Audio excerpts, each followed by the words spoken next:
बीनी हाथी एक चीज की वजह से मशहूर था, इसकी याददाश्त। वो कभी कुछ नहीं भूलता था, कभी भी नहीं।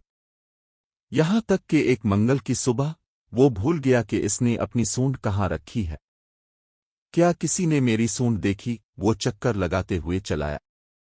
बीनी, उसकी दोस्त बंदरिया ने हंसी रोकते हुए कहा। वो तुम्हारे चेहरे पर है। बीनी बिल्कुल खामोश हो गया। उसने अपनी आंखें तिरछी करके सूंड देखने की कोशिश की। उसने धीरे से कहा।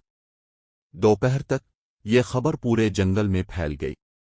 वो हाथी जो कभी नहीं भूलता था, अपनी ही सूंड भूल गया। जानवर दूर दूर से देखने आने लगे। बीनी के बड़े बड़े सुरमई कान शर्म से गर्म हो गए।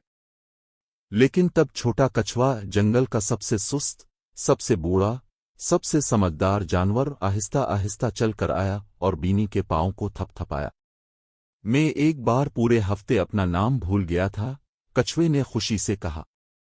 मैंने अपने आप को जिराल्ड बुलाया। नाम भी करीब नहीं था। बीनी ने पलक झपकाई। फिर इसने इतने जोर से कहकहा लगाया कि दरख्तों से पत्ते उड़ गए।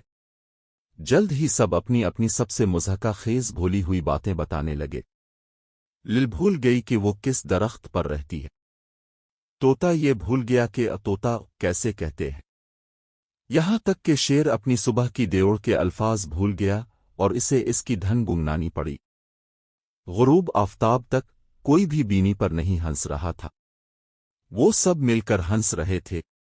और बीनी, वो शर्मिंदा होना भूल गया, और ये सबसे अच्छी चीज थी जो उसने कभी भूली।